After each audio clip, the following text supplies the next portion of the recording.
বন্ধুরা, বর্ষা প্রায় চলেই যাচ্ছে। আর এই বর্ষার একটা মরশুমি সবজি হচ্ছে চাল কুমড়ো। চাল কুমড়ো নানা রকমভাবে খাওয়া যায়। সম্পূর্ণ নিরামিষ চাল কুমড়োর একটা রেসিপি আজ আমি করে দেখাবো, যেটা খেতে বেশ ভালোই লাগে এবং এই সময় এটা করাও যায়। এই চাল কুমড়ো আমি এরকম সাইজের একটা চাল কুমড়ো নিয়ে নিয়েছি। আমার ছেলে মেয়ে তো চাল কুমড়ো আর লাউ আলাদাই করতে পারে না, তাই জন্যে ভালো করে আমি ছবিটা দেখালাম। চাল কুমড়ো আমি এইভাবে কেটে নিয়েছি এবং একটা কড়াইতে অল্প জল দিয়ে প্রথমে এটা একটু হালকা ভাপিয়ে নেব, তাতে চাল কুমড়োর একটা যে বুনো গন্ধ থাকে সেটা আর থাকবে না। আমি কড়াইতে অল্প জল দিয়ে এরকমভাবে চাল কুমড়ো কেটে নিয়েছি, নিয়ে একটু ভাপিয়ে নেব। চাল কুমড়ো ছুরিতে বা বটিতে দুরকমভাবেই কাটা যায়। এর আগে আমি একটা চাল কুমড়োর রেসিপিতে বটিতে কিভাবে কাটতে হয় তা করে দেখিয়েছি। এবার একটা ছোট কড়াইয়ের মধ্যে এই হাফ কাপ মতো মুগ ডাল নিয়ে নিয়েছি। এই মুগ ডালটা একটু ভেজে নেব। এই মুগ ডালের ভাজা দিয়ে এই চাল কুমড়োর তরকারি প্রায় অনেকেই জানেন। আমি যেভাবে করি সেটা করে দেখালাম। ভালো লাগলে আপনারাও করবেন। খেতে কিন্তু খুব ভালোই লাগে এই রকম তরকারি। সম্পূর্ণ নিরামিষ একটা সবজি, নিরামিষ দিনে খাওয়ার জন্য একটা উপাদেয় খাবার। এটা এরকমভাবে একটু ভেজে নিতে হবে। নিয়ে এবার ভালো করে ধুয়ে নিয়ে আমি এটা অল্প জল দিয়ে সেদ্ধ বসিয়ে দেবো। অপরদিকে আমার চাল কুমড়োটাও ভাপানো হয়ে গেছে। এটা হালকা ভাপানো হবে। ভাপানো হয়ে গেছে।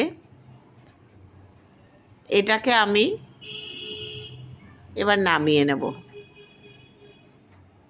নামিয়ে জলটা গেলে নেব। আর যে ডালটা আমি সেদ্ধ বসিয়েছিলাম সেটা পুরো গলে যাবে না।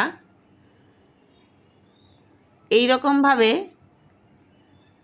হাফেরও একটু কম সেদ্ধ হবে, সেরকমভাবে এটা আমি নামিয়ে রাখব। চাল কুমড়োটা আমি জল থেকে ছেঁকে নিয়েছি। এইবার আসবো মশলা যেটা দেব। 1 চামচ পরিমাণ ধনে আর 1 চামচ পরিমাণ গোটা জিরে আমি শুকনো খোলায় ভেজে মশলাটা আমি করে নেব। এটা আমি জল দিয়েই শিলনোড়ায় বেটে নেব।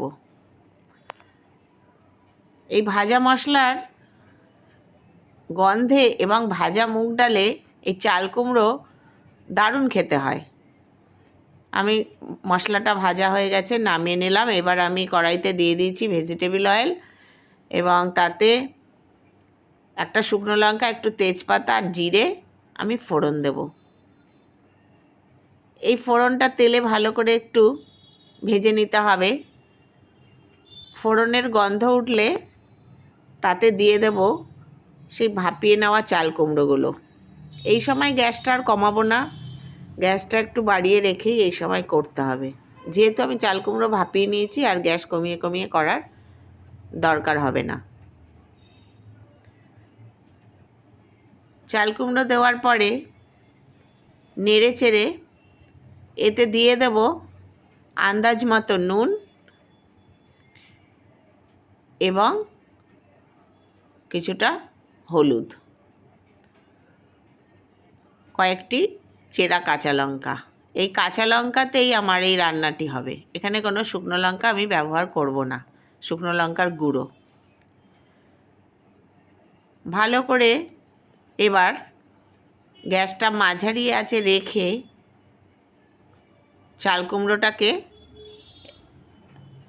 নেড়ে চেড়ে মজিয়ে নিতে হবে। এই সময় আমি একটা ছোট টমেটো কুচি এবং যে মশলাটা আমি বেটে নিয়েছিলাম, ভাজা মশলাটা, সেই মশলাটা আমি 1 চামচ ধনে এবং জিরে দিয়ে যে মশলাটা করেছিলাম সেই মশলাটা দিয়ে দেব।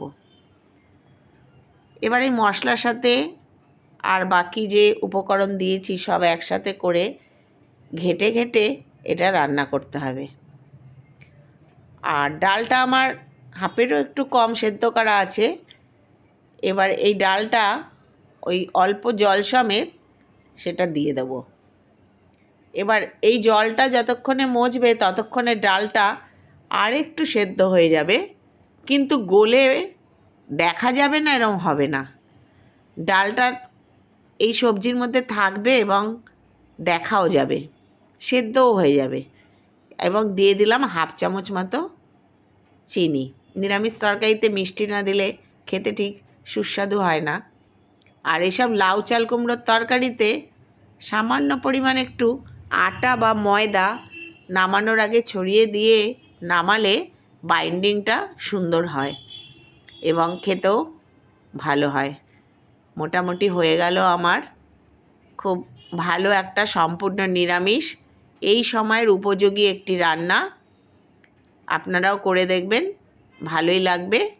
আর আমার রান্নাগুলো যদি আপনাদের ভালো লাগে প্লিজ লাইক কমেন্ট শেয়ার করবেন, সাবস্ক্রাইব করে আমার পাশে থাকবেন। এইভাবে আমাকে সাপোর্ট করবেন। আমার রান্না অনুযায়ী যদি আপনারা করে ভালো লাগে তাহলে কমেন্টে জানাবেন, আমার ভালো লাগবে। ধন্যবাদ।